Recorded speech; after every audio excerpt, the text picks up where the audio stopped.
தமிழ்நாடு பொறுத்தளவுல இப்ப 2026 assembly elections நெருங்கிக்கிட்டே இருக்கு. ஸோ எலெக்ஷன்ஸ் குறித்த நிறைய அப்டேட்ஸை உடனுக்குடன் தெரிஞ்சுக்கணும்னா வெயிட் நியூஸ் ஆப்பை டவுன்லோட் பண்ணுங்க. ஆப்புக்கான லிங்கை நாங்க டிஸ்கிரிப்ஷன்ல ஷேர் பண்ணிருக்கோம். சார் வணக்கம். வணக்கம்.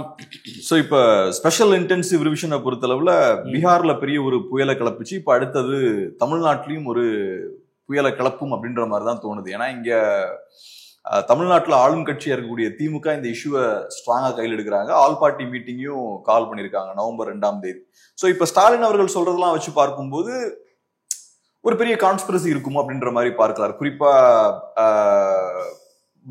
ஒடுக்கப்பட்ட மக்கள், அப்புறம் மைனாரிட்டிஸ், அப்புறம் பெண்கள், இவங்களோட ஓட்ஸ் எல்லாம் பறிபோறதுக்கான வாய்ப்பு இருக்கு, நீக்கப்படுவதற்கான வாய்ப்பு இருக்கு அப்படின்ற மாதிரி ஒரு அச்சம் இருக்கு. எப்படி பாக்குறீங்க? இந்த அச்சம் நியாயமானது தாங்க. ஏன்னா இந்த எஸ்ஐஆர் ஸ்பெஷல் இன்டென்சிவ் ரிவிஷனோட கான்ஸ்டிடியூஷனல் வேலிடிட்டியை சேலஞ்ச் பண்ணி போட்ட பெட்டிஷன்ஸ் நவம்பர் 4 தான் சுப்ரீம் கோர்ட்டில் விசாரணைக்கே வருது. சுப்ரீம் கோர்ட் என்ன சொல்லிடுச்சு, பீகாரில் எஸ்ஐஆர் எடுக்கும்போது தொடர்ந்து பலமுறை விசாரணை வழக்கில் இருந்தது. 65 லட்சம் பேரை நீக்கின பிறகு சுப்ரீம் கோர்ட் தலையிட்டால தான் கிட்டத்தட்ட 21 லட்சம் பேரை மட்டும் மறுபடியும் அவங்க எடுத்துக்கிட்டாங்க. அந்த குடியுரிமைக்கான ஆதாரம் என்று சொல்லப்படுகிற 11 ஆதாரங்களில் 12ஆவதா ஆதாரையும் ஏற்றுக்கிறதுக்கு கடைசி நேரத்தில் உச்சநீதிமன்றம் ஒப்புக்கொண்டது. சிம்பிள் கொஸ்டின் இதாங்க. அதாவது எலெக்ஷன் கமிஷனோட வேலை எலக்ட்ரல் ரோல்ல இருக்கிறவன் உயிரோடு இருக்கானா, அந்த குறிப்பிட்ட அட்ரஸ்ல இருக்கானா, இது ரெண்டு தான் எலெக்ஷன் கமிஷனோட வேலை. குடியுரிமை இருக்கா இல்லையான்னு ஒருத்தனுடைய வாக்காளர் பட்டியலில் இருக்கக்கூடிய ஒருத்தன் இந்திய குடிமகனா இல்லையான்னு பார்க்கறது எலெக்ஷன் கமிஷன் வேலை கிடையாது. அது உள்துறை அமைச்சகத்தோட வேலை.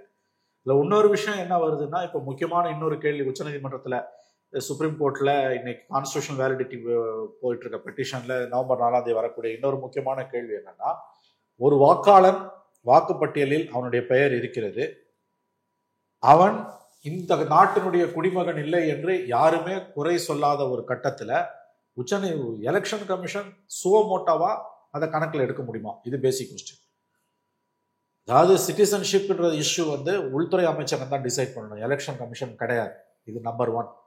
நம்பர் 2, எலெக்ஷன் கமிஷன் இப்போ என்ன பண்ணுது, எலக்ட்ரல் ரோல்ல இருக்கவன் அவன் இந்திய குடிமகன் இல்லை அப்படின்னா அதை யாருமே கம்ப்ளைண்ட் பண்ணாமலே நீ அவன் இந்திய குடிமகன் இல்லைன்னு சொல்லக்கூடிய அதிகாரம் கமிஷனுக்கு இருக்கா இல்லையான்ற கேள்வியும் கான்ஸ்டிடியூஷன் பெஞ்ச் முன்னால பெண்டிங்ல இருக்குது. பீகார்ல எஸ்ஐஆரை முதல்ல அதோட கான்ஸ்டிடியூஷன் வேலிடிட்டி எல்லாம் சேலஞ்ச் பண்ணுவோம். அதற்கு நேரடியாக பதில் சொல்லாம கடந்து போன உச்சநீதிமன்றம் அதை அலோவ் பண்ணிடுச்சு. அப்பயே என்ன சொன்னாங்க, நீங்க நாடு முழுவதும் இதை நடத்த போறீங்க, ஃபைட் அக்கம்ப்ளி அப்படின்னு சொல்லிட்டாங்க அவங்களே. பட் ஸ்டில் 12 மாநிலங்கள் இப்ப நடத்த போறாங்க.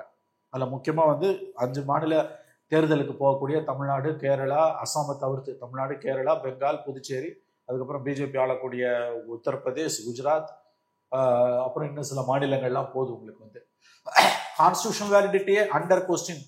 எஸ்ஐஆரோட constitution whether the election commission can take an exercise like special intensive revision is constitutionally right or ராங்ன்ற கொஸ்டினை உச்சநீதிமன்றத்தோட விசாரணையில 4 வரும்போது 4 தான் இவங்க இந்த இதையும் ஆரம்பிக்கிறாங்கன்றது ஒரு பேசிக் கொஸ்டின். இது கடந்து போக முடியாத ஒரு விஷயம். எப்படி இருந்தாலும் எஸ்ஐஆருக்கு தடை விதிக்கல சுப்ரீம் கோர்ட். எஸ்ஐஆர் நடக்க தான் போகுது. நவ் இதை குறை சொல்றதெல்லாம் ஒரு பக்கம் இருந்தாலும் இப்போ டிஎம்கேவும் கூட்டணி கட்சிகளும் இதை எதிர்கொண்டு தான் ஆகணும், வேற வழியே இல்லை. தூய்மையான நோக்கத்தோட இந்த எஸ்ஐஆர் எலெக்ஷன் கமிஷன் பண்ணலன்றது உண்மை. 2003-4 பண்ணும்போது over period of time 1 year நடந்தது. இவ்வளோ ஷார்ட் பீரியட்ல அது நடக்காது. அது முதல்ல நம்ம புரிஞ்சுக்கணும். இப்போ என்ன பண்ணிட்டான், அன்னைக்கு முந்தின நாள் நைட்டு 12 மணியோட freeze, election voter list completely freeze, voter லிஸ்டே கிடையாது. இப்போ 4 ஃப்ரெஷ்ஷாக தான் ஆரம்பிப்பாங்க. அவங்க கையில் இருக்க. பீகாருக்கும் இதுக்குமான வித்தியாசம் என்னன்னா, எனுமரேஷன் பீரியட்ல நம்ம எந்த விதமான டாக்குமெண்ட்டும் கொடுக்க தேவையில்லை. அவன் லிஸ்ட்டை எடுத்துட்டு வருவான். 2002-3 லிஸ்ட்டு நம்ம வீட்டில் 3 தடவை வீட்டுக்கு வந்துட்டு போவாங்கன்றாங்க. யார் இருக்காங்களோ அந்த ஒருத்தர் ஒரு சமயத்தில் இல்லைன்னா இன்னொரு சமயத்தில் வரத்துக்கு அவங்க நியமம் அது அவங்க லிஸ்ட்டில் போட்டுப்பாங்க.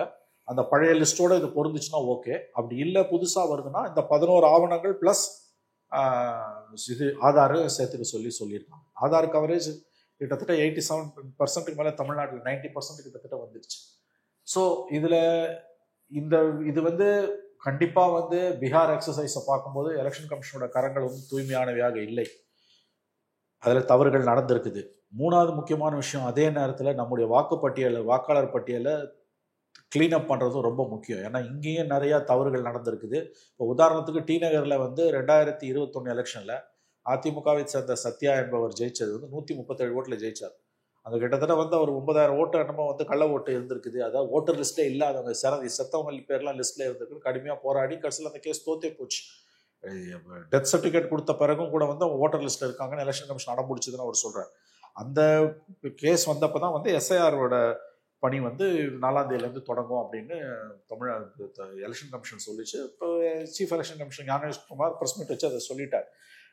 தெளிவாக இருக்கு விஷயம் கேப்ரியல். அதாவது இசிஐயோட கான்ஸ்டிடியூஷனல் வேலிடிட்டியை சேலஞ்ச் பண்ண, அதாவது எஸ்ஐஆரோட கான்ஸ்டிடியூஷனல் வேலிடிட்டி நவம்பர் 4ஆம் தேதி தான் சுப்ரீம் கோர்ட்டில் வருது. நம்பர் 2, குடியுரிமை, ஒரு வாக்காளனுடைய வாக்குப்பட்டியலில் இடம்பெற்றுள்ள ஒருவனுடைய குடியுரிமை குறித்து எவரும் புகார் சொல்லாத நேரத்தில் அவனை வந்து இந்திய குடிமகனா இல்லையான்னு ஆராயக்கூடிய உரிமை கமிஷனுக்கு இருக்கான்றது 2வது. இது சொல்லக்கூடிய அதே நேரத்தில் தமிழ்நாட்டிலையும் வாக்காளர் பட்டியலில் நிறைய குளறுபடிகள் இருக்குது, போலி வாக்காளர்கள் இருக்காங்க, அவங்கெல்லாம் நீக்கப்படவும் வேணும். ஸோ இந்த பிரச்சனையும் கவனத்தில் வச்சு தான் நம்ம இதை பார்க்கணும். திமுக கூட்டணிகள் கட்சிகளை பொறுத்த வரைக்கும் இதை சரியான ஒரு ஆயுதமாக கையில் எடுத்துட்டாங்க. பீகாரில் நடந்த மாதிரி ஓட்சோரிக்கு எதிரான பெரிய பேரணிகள்லாம் நடப்பதற்கு வாய்ப்பு இருக்குது. நவம்பர் 2ஆம் தேதி அனைத்து கட்சி கூட்டத்தை, திமுக தோழமை கட்சி கூட்டத்தை உடனே நடத்திட்டாரு ஸ்டாலின், மு.க. ஸ்டாலின், தமிழ்நாடு முதலமைச்சர், திமுக தலைவர். அவங்க மகாபலிபுரத்தில் நேற்றைக்கு வந்து அவங்க கட்சிக்காரங்ககிட்டையும் பேசியிருக்காரு. நவம்பர் 2ஆம் தேதி அனைத்து கட்சி கூட்டம், நல்லா கவனிக்கணும், அனைத்து கட்சி கூட்டத்தை கூட்டியிருக்காங்க. சென்னையில் அக்காடு ஹோட்டலில், ஜெகத் ரச்சனுக்கு சொந்தமான ஹோட்டலில் அனைத்து கட்சி கூட்டத்தையும் கூட்டியிருக்காங்க. பட் திமுக தோழமை கட்சிகளோ கண்டிப்பாக எஸ்ஐஆரை தடுக்க முடியாது. ஏன்னா சுப்ரீம் கோர்ட் அதுக்கு ஸ்டே பண்ணலை. கான்ஸ்டியூஷனல் வேலிடிட்டியை சேலஞ்ச் பண்ண பெட்டிஷன்ஸ் நவம்பர் 4ஆம் தேதியிலேருந்து ஹியரிங் வருது. அது எப்படி போகும், என்ன மாதிரியான ட்ரெஜெக்டரியில் போகும் நமக்கு தெரியாது. அது எந்த பெஞ்சு முன்னால் வருதுன்னா ஜஸ்டிஸ் சூரியகாந்த் பெஞ்சு முன்னால் வருது. அந்த ஜஸ்டிஸ் சூரியகாந்த் தான் அடுத்த தலைமை நீதிபதி. நவம்பர் 24ஆம் தேதி இப்போ இருக்க சீஃப் ஜஸ்டிஸ் கவாய் ஓய்வு பெற்ற பிறகு ஜஸ்டிஸ் சூரியகாந்த் தான் தலைமை நீதிபதியாக வராரு. ஸோ அவர் தான் இந்த இஷ்யூவை டீல் பண்ணுறாரு. நிச்சயமா எஸ்ஐஆரை எதிர்க்கக்கூடிய திமுகவும் தோழமை கட்சிகளும் நன்றாக புரிந்து வைத்திருக்கிறார்கள், தடுக்க முடியாது. ஒரு கேள்வி சார், இப்ப திமுகனாலையும் தோழமை கட்சிகளாலையும் எஸ்ஐஆரை தடுக்க முடியாதுன்னா என்ன பண்ண முயற்சி பண்றாங்க? அரசியல் பண்ண முயற்சி பண்றாங்க? இல்ல, அரசியல் பண்றாங்கன்னா முழுவதும் உங்களை அரசியல் பண்றாங்கன்னு இதுல சொல்லல. அவங்க எழுப்பியிருக்க கேள்விகள் ரொம்ப நியாயமானது. ஏன்னு கேட்டீங்கன்னா, பீகார்ல பிஜேபி எலெக்ஷன் கமிஷன் பண்ணது அட்டூழியம். அதாவது கிட்டத்தட்ட 40 லட்சம் பேரை டெலீட் பண்ணியிருக்கான். டெலீட் பண்ணவங்க லிஸ்ட்டை கொடுனா கொடுக்க மாட்டேன்றான். நோ டேட்டா கவர்மெண்ட்னு சிதம்பரம் சொன்னார் இல்லையா, என்டிஏ கவர்மெண்ட், அது எலெக்ஷன் கமிஷனும் ஃபாலோ பண்ணுது. Even though it is a constitutional body, மத்திய அரசாங்கத்தோட ஒரு அங்கம் கிடையாது. It is election commission of India, T N Seshan சொன்ன மாதிரி. இன்ஃபேக்ட் அவர் தான் அதை மக்கள் மனங்களில் பதிய வச்சார். ஒரு எளிய உண்மையை, எக்ஸிஸ்டிங்காக இருந்த உண்மையை 96ல் 30 வருஷத்துக்கு முன்னால் டிஎன் சேஷன் தான் பதிய வச்சார். ஒவ்வொரு ப்ரெஸ் கான்ஃபரன்ஸ்லையும் அவர் சொல்லுவார், I'm saying it is not election commission government of India, it is election commission of India. So it's a constitutional body, it's an independent body. But அது இன்னைக்கு மோடி கவர்மெண்ட்டோட இன்ஃப்ளூயன்ஸில் இருக்குது. மோடி கவர்மெண்ட் சொல்லக்கூடிய, பிஜேபி சொல்லக்கூடியதெல்லாம் தாளம் தட்டுதுன்றதெல்லாம் டு லார்ஜ் எக்ஸ்டென்ட் உண்மை. பீகாரில் நடந்தது வந்து அட்டூழியம், சந்தேகமே கிடையாது. But still SIR is an all India எக்ஸசைஸாக கொண்டு போகும்போது சுப்ரீம் கோர்ட் அதுக்கு தடை விதிக்கல, இன்டைரக்டாக கோ ஹெட் தான் கொடுத்துருக்குது. ஸோ இவங்க என்ன பண்ண முடியும்னா, கிரவுண்டில் 75,000 ஸ்டேட் கவர்மெண்ட் எம்ப்ளாயிஸ் தான் அதை நடத்த போகிறாங்க.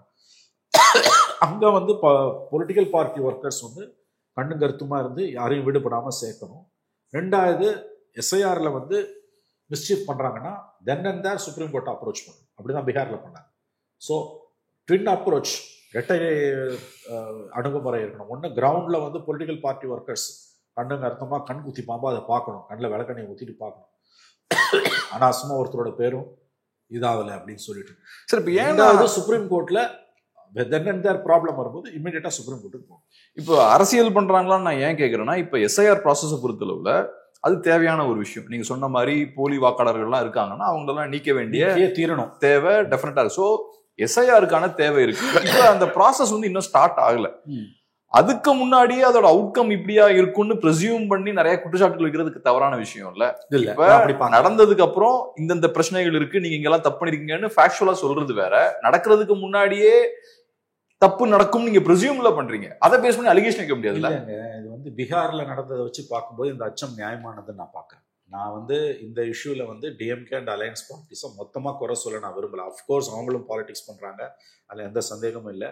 இந்த கள்ள வாக்குகளை, இல்லாத வாக்குகளை, போலி வாக்காளர்களை நீக்கணுன்றது டிஎம்கேவோட லாங் டைம் கோரிக்கை. 2017 வந்து 56 லட்சம் பேர் என்னமோ போலி வாக்காளர்கள் இருக்கிறாங்க, அவர்களை நாம நீக்க வேண்டும் என்று எலெக்ஷன் கமிஷன் ஆஃப் இந்தியாவுக்கு பெட்டிஷன் கொடுத்த டிஎம்கே ஒரு கட்டத்தில் குடியரசுத் தலைவரிடமும் முறையிடுவேன் என்று சொன்னது. அந்த காலகட்டத்தில் வந்து ஆதாரை வந்து குடியுரிமைக்கான சான்றிதழை எடுத்துக்க முடியாதுன்னு உச்சநீதிமன்றம் சொல்லிச்சு. அந்த பீரியட்ல எனக்கு நல்லா ஞாபகம் இருக்கு, 3 மாதங்களுக்கு முன்பு நம்முடைய என்ஆர் இளங்கோ, டிஎம்கே ராஜ்யசபா எம்பி என்ஆர் இளங்கோ தலைமையிலான 5 எம்பிக்கள் கொண்ட குழு டெல்லியில தலைமை தேர்தல் ஆணையர் ஞானேஷ் குமார் மற்றும் 2 தலைமை தேர்தல் ஆணையாளர்களை ஃபுல் கமிஷன் அவங்கள சந்திச்சு எஸ்ஐஆர் ஆசஸ் நாங்கள் அப்போஸ் பண்ணல, பட் குடியுரிமைக்கான சான்றிதழா ஆதாரையும் குடும்ப அட்டை அதாவது ரேஷன் கார்டையும் ஏற்றுக்கணும்னு இவங்க ஒரு ரிட்டர்ன் சப்மிஷன் கொடுத்தாங்க. இது 3 மாசத்துக்கு 4 மாசத்துக்கு முன்னாடி. எஸ்ஐஆர் வந்து சுப்ரீம் கோர்ட்ல பெரிய பிரச்சனையாய் நின்றுட்டு இருக்கும்போது பீகார்ல அந்த பீரியட்ல ஆதாரை வந்து குடியுரிமைக்கான சான்றிதழா ஏற்றுக்கொள்ள முடியாதுன்னு உச்சநீதிமன்றம் மறுத்துக்கிட்டு இருந்த கட்டம். பிறகுதான் வந்து supreme court said that Aadhaar should be included as the 12th document. அந்த 12th டாக்குமெண்ட்டா அதை அக்செப்ட் பண்ணுன்னு சுப்ரீம் கோர்ட்டோட டைரக்டிவ் எலெக்ஷன் கமிஷன் போறதுக்கு முன்னால எஸ்ஐஆர் பத்தின ஸ்பேட் ஆஃப் பெட்டிஷன்ஸ் அங்க வந்து பேட்ச் ஆஃப் பெட்டிஷன்ஸ் பெண்டிங்ல இருக்கும்பொழுது நம்முடைய என்ஆர் இளங்கோ தலைமையிலான திமுக எம்பிக்கள் சந்திச்சு ரிட்டர்னா அவங்க எஸ்ஐஆர் அவங்க கொடுத்த சப்மிஷன் எலெக்ஷனுக்கு சீஃப் எலெக்ஷன் கமிஷனர்கிட்ட கொடுத்தது எஸ்ஐஆர் அசச் நாங்கள் அப்போஸ் பண்ணல, but make sure that Aadhaar and குடும்ப அட்டை ஃபேமிலி கார்டு ரேஷன் கார்டு வந்து be accepted as a proof for citizenship. இதுதான் அவங்க வச்ச கோரிக்கை.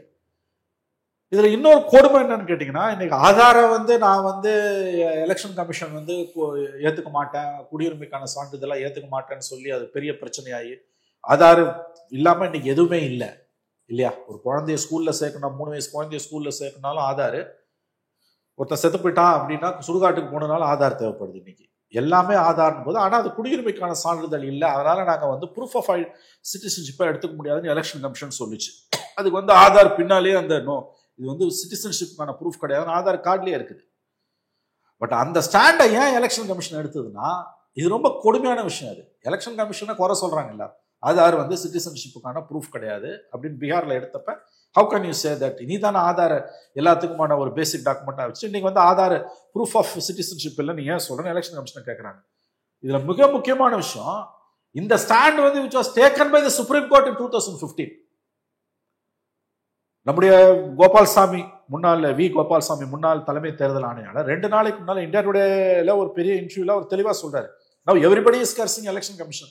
ஆதார் வந்து குடியுரிமைக்கான சான்றிதழ் இல்லைன்னு சொல்றீங்க 2025ல. சுப்ரீம் கோர்ட் சொல்லுது why don't you take Aadhaar as a proof of identity? அதாவது லீவ் அலோன் தி அந்த கார்டில் இருக்கு, ஆதார் ஆக்ட்ல இருக்குது, it's not a proof of citizenship. அதெல்லாம் ஒரு பக்கம் இருக்கட்டும், now why don't you take it as a proof of citizenship? Supreme court கேக்குது. It is the very Supreme Court in 2015 said that don't take Aadhaar as a proof of citizenship. அப்ப இவ்வளவு குளறுபடி இருக்குது உங்களுக்கு. இப்ப எங்க வந்து நிக்குதுன்னா, அவன் சொன்ன 11 டாக்குமெண்ட்ல எக்ஸப்ட் ஆதார் நீங்க பாத்தீங்கன்னா, பாஸ்போர்ட் தவிர மற்றது பாஸ்போர்ட்டோட கவரேஜ் இந்தியால 8%. ஸ்கூல் சர்டிபிகேட் சொல்றான், ஜாதி certificate, LIC document, pension document, இதெல்லாம் சொல்றாங்க.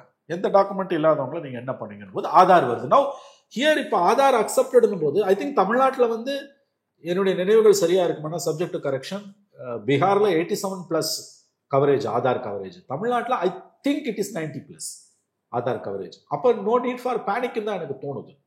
அடுத்த கேள்விக்கு போறதுக்கு முன்னாடி, இப்ப தமிழ்நாடும் எலெக்ஷனுக்கு தயாராயிட்டு இருக்கு. 26 அசம்பிளி எலெக்ஷன்ஸுக்கு நம்ம தயாராயிட்டு இருக்கோம். ஸோ நிறைய அரசியல் சார்ந்த அப்டேட்ஸ் பார்த்தோம்னா ஒவ்வொரு நாளும் வந்துட்டு இருக்கு. ஸோ அரசியல் சார்ந்த அப்டேட்ஸை உடனுக்குடன் தெரிஞ்சுக்கணும்னா வெயிட் நியூஸ் ஆப்பை டவுன்லோட் பண்ணுங்க. ஆப்புக்கான லிங்கை நாங்க டிஸ்கிரிப்ஷன்ல ஷேர் பண்ணிருக்கோம். அதான் சார், இப்ப எனக்கு என்னன்னா, இங்க குற்றச்சாட்டு என்னன்னா, ஒண்ணு நீங்க ப்ராசஸை டிஃபிகல்ட் ஆக்குறீங்க. நிறைய டாக்குமெண்ட்ஸ் எல்லாம் கேட்கும் போது நிறைய மக்கள் அவதிக்குள்ளாகிறாங்க, நிறைய மக்கள் சிஸ்டம்ல இருந்து வெளியேற்றப்படவும் வாய்ப்பு இருக்கு. இது சிக்கல். இதுக்கு நீங்க பொலிட்டிக்கல் உள்நோக்கம் கற்பிக்கிறீங்க. இதனால உங்களுக்கு பொலிட்டிக்கலா லாபம் இருக்கும் அப்படின்றதுதான் திமுக எதிர்கட்சிகளோட குற்றச்சாட்டா இருக்கு. பாஜகவுக்கு இதுல பொலிட்டிக்கல் மைலேஜ் கிடைக்கும்ன்றது அதை நம்ம ப்ரூவ் பண்ணணும்ல. இப்ப அஃப்கோர்ஸ் சிஸ்டம் இப்ப காம்ப்ளிகேட்டடா இருக்கு, ஆனா இதனால பாஜகவுக்கு ஏன் லாபம் கிடைக்க போகுது அப்படின்றதுல கேள்வி இருக்கு. அதுக்கு அவங்க கொடுக்குற ப்ரூஃப் என்னன்னா, மைனாரிட்டிஸ் வந்து அதிகமா நீக்கப்பட்டிருக்காங்க, ஒடுக்கப்பட்ட மக்கள் அதிகமா நீக்கப்பட்டிருக்காங்க, பெண்கள் அதிகமா நீக்கப்பட்டிருக்காங்க. இந்த மாதிரியான ஒரு டேட்டாவை கொடுக்குறாங்க. எனக்கு என்னமோ அது ப்ராப்பரான டேட்டா இல்லைன்னு எனக்கு தோணுது. நான் ஏன் அதை சொல்றேன்னா, இப்ப நீங்க நம்ம நாட்டை எடுத்துக்கிட்டீங்கன்னா லிட்ரஸி லெவல் யாருக்கு ரொம்ப கம்மியா இருக்குன்னு பாத்தீங்கன்னா முஸ்லிம்ஸுக்கு கம்மியா இருக்கு. இது ஃபேக்ட். முஸ்லிம்ஸுக்கு லிட்ரஸி ரேட் கம்மியா இருக்கு. பெர் கேபிட்டா இன்கம் பார்த்தா இஸ்லாமியர்களுக்கு கம்மியா இருக்கு.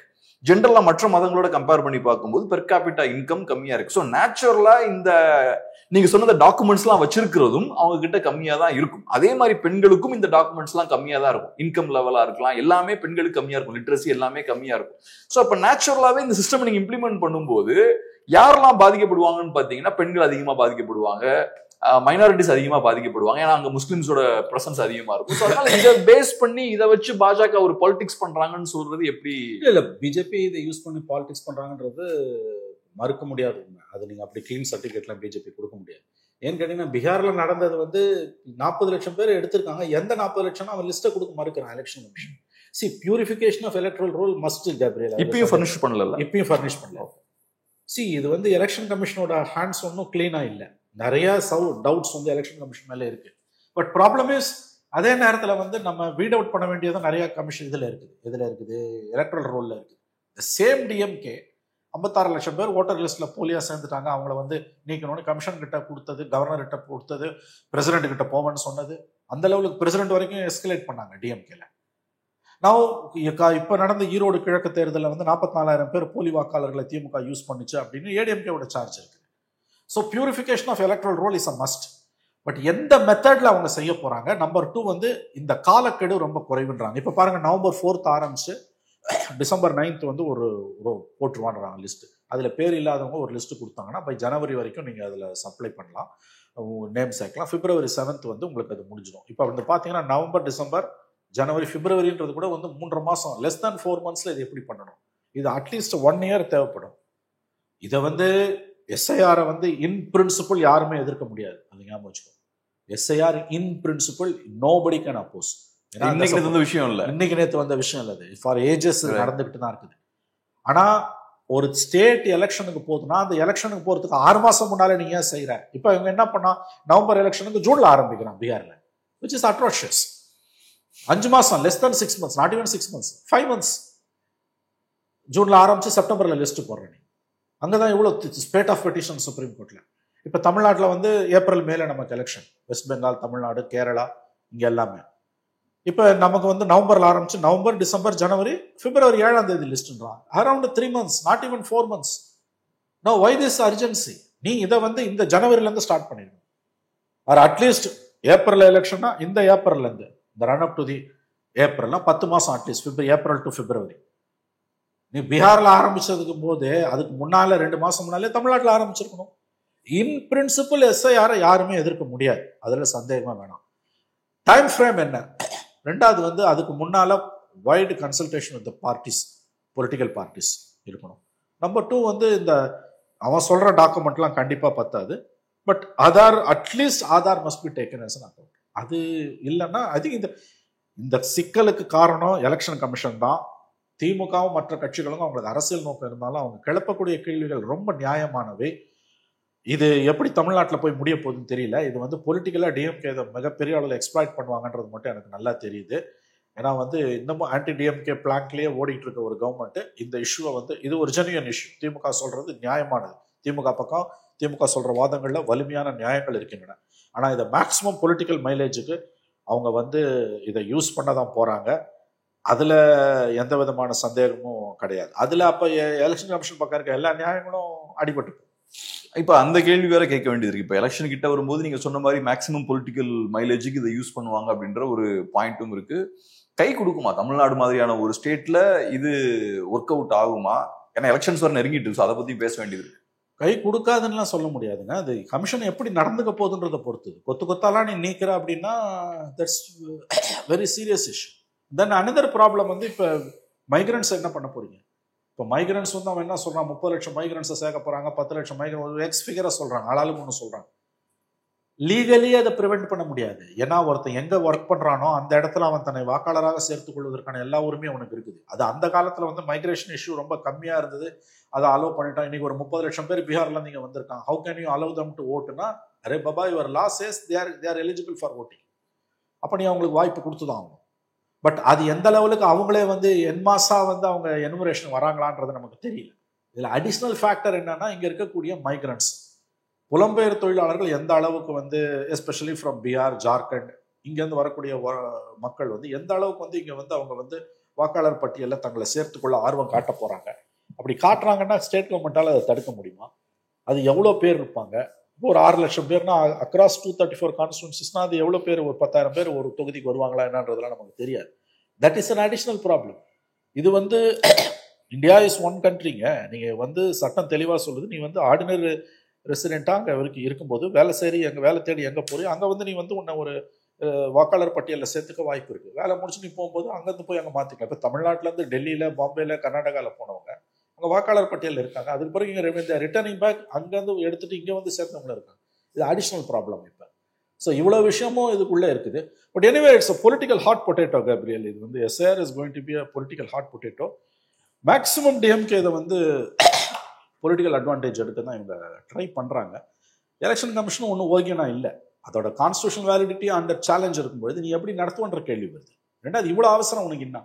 நீ 1 இயர் முன்னால் ஆரம்பிச்சிருக்கணும்ல இந்த ப்ராசஸ். அட்லீஸ்ட் இந்த ஏப்ரல் ஆரம்பிச்சிருந்தீங்கன்னா கூட பரவாயில்ல. ஏன்னா 2003-4 வந்து இது ஒரு லாங் ப்ராசஸாக நடந்தது. அப்போ யாருமே இது சந்தேகப்படலை. கண்டிப்பாக எலக்ட்ரல் ரோலை பியூரிஃபை பண்ணணுங்க. இன் பிரின்சிபல் கேப்ரியல் எஸ்ஐஆரை யாருமே எதிர்க்க முடியாது. எப்படி நடத்துற, எப்போ நடத்துறன்றது தான் அங்கே தான் வந்து சிக்கலே மாட்டுது. ஸோ இப்போ ஒன்று என்னன்னா, திமுகவுக்கு இது ஆன்டி பிஜேபி பாலிடிக்ஸை பெரிய லெவலில் கொண்டு புஷ் பண்ணுறதுக்கு உதவும் ஒரு ஆப்பர்ச்சுனிட்டி இது. ஸோ அதுக்காகவும் இதை கையில் எடுப்பாங்க. ஸோ நெக்ஸ்ட் கமிங் ஒரு 2-3 months இதை சாலிடா பெரிய ப்ரொடெஸ்டா கொண்டு போவாங்க எதிர்பார்க்கலாம். மிகப்பெரிய அளவில். அதாவது வந்து நவம்பர்ல, இப்போ நவம்பர் 2ஆம் தேதி அவங்க ஆல் பார்ட்டிக்கு மீட்டிங் கூப்பிட்டுருக்காங்க. ஆல் பார்ட்டி மீட்டிங்ல கண்டிப்பா ஏடிஎம்கேவோ பிஜேபியோ போறது கிடையாது. It's going to be an India bloc versus NDA தான் இங்க மாறப்போகுது. உங்களுக்கு வந்து இது இந்தியா பிளாக் வர்சஸ் என்டிஏ தான் மாறப்போகுது கண்டிப்பா. இப்போ எஸ்ஏஆரை வந்து நம்ம நியாயப்படுத்த முடியாத அளவுக்கு தான் வந்து, ஏன்னா the way in which the commission is functioning. எஸ்ஏஆர்ன்றது மறுபடியும் சொல்கிறேன், கொள்கை அளவில் யாராலையும் எஸ்ஏஆரை எதிர்க்க முடியாது. ஆனால் கமிஷனோட நடவடிக்கைகளை பார்க்கும் பொழுது அது நம்ப தகுந்ததா இல்லை. அதனால இந்த அச்சம் வந்து நியாயமானது.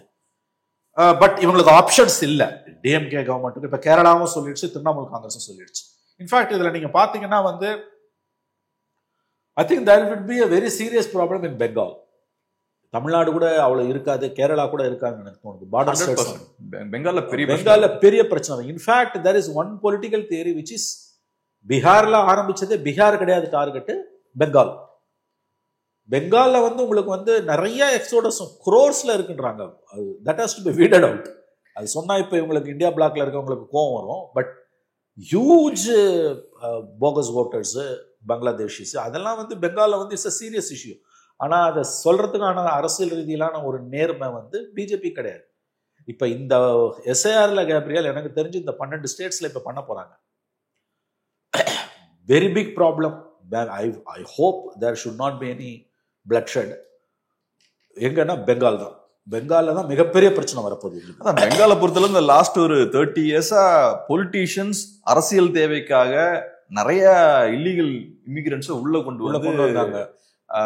இங்க இருக்கக்கூடிய லோக்கல் பெனிஃபிட்ஸ்லாம் அவங்களுக்கு கொடுத்துருக்காங்க, கொடுத்து அவங்களோட ஓட்டஸா மாத்திட்டாங்க. சோ இப்ப அக்ரெசிவான இந்த ஒரு ஸ்டாண்ட் எடுக்கும்போது பெரிய சிக்கல், நீங்க சொன்ன மாதிரி வெடிக்கதான் செய்யும். பெரிய சிக்கல். லட்சக்கணக்கான பேர் இப்ப என்ன பண்ண போறாங்கன்னு தெரியல. அந்த ஆதார வந்து கண்டிப்பா வந்து அக்செப்டட்னா எனுமரேட் பண்ணி தான் ஆகணும் நீங்க. பட் அது இல்லைன்னா என்ன ஆக போகுது என்னன்னு தெரியல. இதுல இன்னும் ப்ராக்டிக்கல் டிஃபிகல்டிஸ் என்ன வரப்போகுதுன்னு தெரியல. ரெண்டாவது, இது ஸ்டார்ட் ஆகிற அன்னைக்கு தான் கான்ஸ்டியூஷன் வேலிடிட்டியை பத்தின ஆர்குமெண்ட்ஸ் வந்து சுப்ரீம் கோர்ட்ல வருது. The two coming before a bench presided over by judge who is going to be the next chief justice next 3 weeks from that time.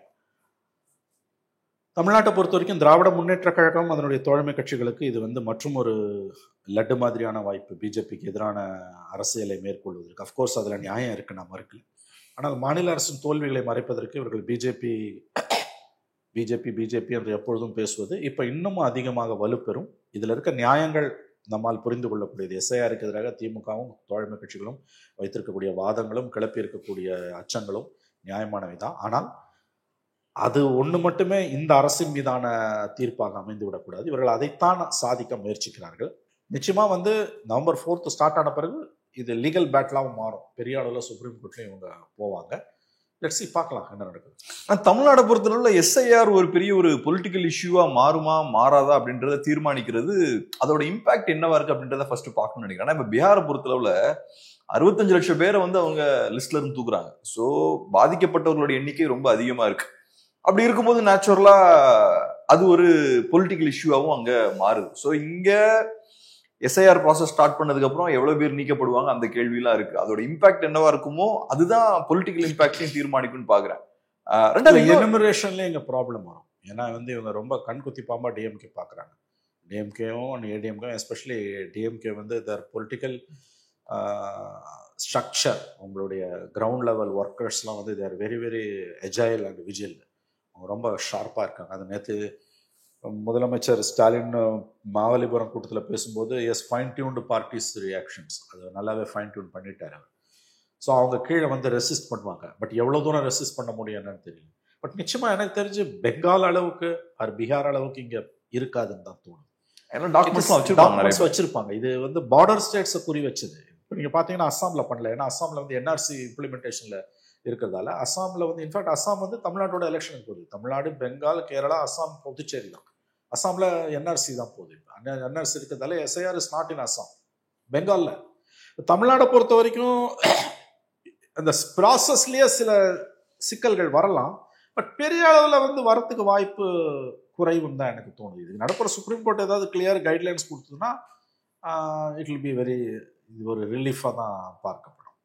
ஆனா இன்னொரு இன்ட்ரெஸ்டிங்கான அப்சர்வேஷன் என்னன்னா, பீகார்ல சில மாதங்களுக்கு முன்னாடி எஸ்ஐஆர் வந்து ஒரு முக்கியமான கோர் இஷ்யூவா கையில் எடுக்கப்பட்டுச்சு எதிர்கட்சிகளால். ஓட் சோரின்னு ராகுல். ஆமா, எலெக்ஷன்ஸ் கிட்ட நெருங்கும் போது ராகுலையும் காணும், இது ஒரு பிரைம் இஷ்யூவாகவும் இல்ல. ஆமா, அது என்ன எப்படி புரிஞ்சுக்கிறது? ஆமா, அதுதான் இப்ப வந்து அக்டோபர் 6ஆம் தேதி நோட்டிபிகேஷன் வந்த பிறகு ஓட் சோரியை பத்தி இப்ப காங்கிரஸும் பேசல, ஆர்ஜேடியும் பேசல, இந்தியா பிளாக் மகாகட்பந்தன் அங்க பேசவே இல்லை.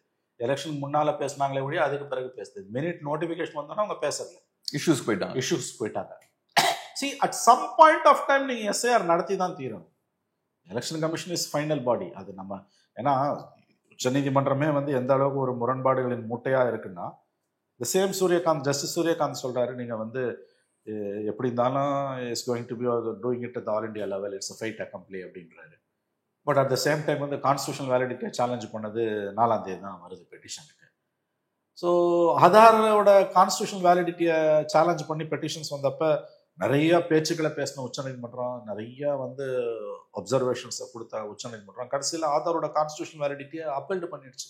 ஒரே ஒரு aspect, whether it can be moved as a money bill in the supreme parliament, அந்த ஆஸ்பெக்டை மட்டும் கான்ஸ்டியூஷன் பெஞ்சுக்கு ரெஃபர் பண்ணாங்க, அது தூங்குது. At the end of the day ஆதாரோட கான்ஸ்டியூஷனல் வேலிடிட்டியை சுப்ரீம் கோர்ட் அக்செப்ட் பண்ணிச்சு. ஆனால் என்ன ஆர்டர் பண்ணாங்க, it's not a proof for citizenship. ரெண்டாவது ஆக்ட்லேயே இருக்குது. ரெண்டாவது வந்து அது வந்து only government beneficiaries schemes benefit பண்ணுறவங்களுக்கு மட்டும்தான் அது வந்து அவங்களுக்கு தான் இன்சிஸ்ட் பண்ணணும். மற்றபடி வந்து கவர்மெண்ட் பெனிஃபிட்ஸை வந்து என்ஜாய் பண்ணாதவங்களுக்கு அதை இன்சிஸ்ட் பண்ணக்கூடாதுன்னாங்க. பட் நடைமுறையில் என்ன இருக்குது, ஒரு ப்ரைவேட் ஸ்கூலில் குழந்தைய 3ஆம் கிளாஸில் ப்ரீகேஜியில் சேர்க்கறதா இருந்து ஒரு ஆணோ பெண்ணோ இறந்து போயிட்டானோ சுடுகாட்டுக்கு எடுத்துகிட்டு போகிற வரைக்கும் ஆதார் இல்லைன்னா எதுவுமே முடியாத லெவலுக்கு வந்துடுச்சு. But the original judgment was different. அந்த மாதிரி தான் எஸ்ஐஆரோட கான்ஸ்டியூஷனல் வேலிடிட்டியை ஒன்றும் சுப்ரீம் கோர்ட் பெரிய அளவில் தடை பண்ணணும்னு எனக்கு தோணலை.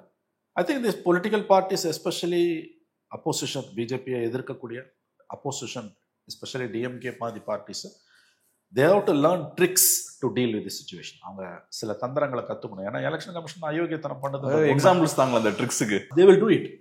It's a very experienced political party, they will do it. அதில் தப்பும் கிடையாதுன்னு எனக்கு தோணுது. சி, திமுக மேலே 1000 விமர்சனம் இருந்தாலும் எலெக்ஷன் கமிஷன் வந்து கிளீன் ஹேண்டோட வரலை.